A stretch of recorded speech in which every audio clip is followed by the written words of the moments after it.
At sa iba pa pong balita, patuloy naman po ang pagkakaloob ng tulong sa mga mamamayang naapektuhan ng kaguluhan sa Zamboanga City. Nadagdagan pa ang bilang ng mga tanggapang nagbalik operasyon. Matapos ito ang mahigit 2 linggong bakbakan ng mga tropa ng pamahalaan at ng MNLF Missouri Faction sa nasabing lugar. Si Julius Disamboro ng ating tagapagbalita. Patuloy ang ginagawang hakbang ng pamahalaan para sa muling pagsasaayos ng Zamboanga at pagbabalik normal ng pamumuhay dito matapos ang nagdaang krisis sa pagitan ng pamahalaan at ang tropa ng Moro National Liberation Front o MNLF.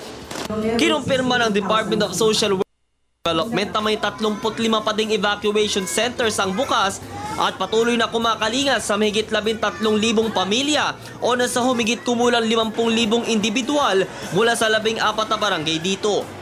Ayon kay Social Welfare Secretary Dinky Soliman na patuloy ang kanilang pagbibigay ng relief assistance pati ng psychosocial and stress debriefing sa mga apektadong residente.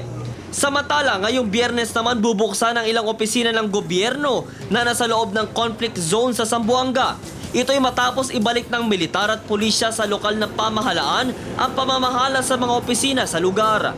Ilan sa mga magbabalik operasyon ay ang tanggapan ng Zamboanga Hall of Justice, Land Transportation Office, Bureau of Internal Revenue at ang Department of Budget and Management.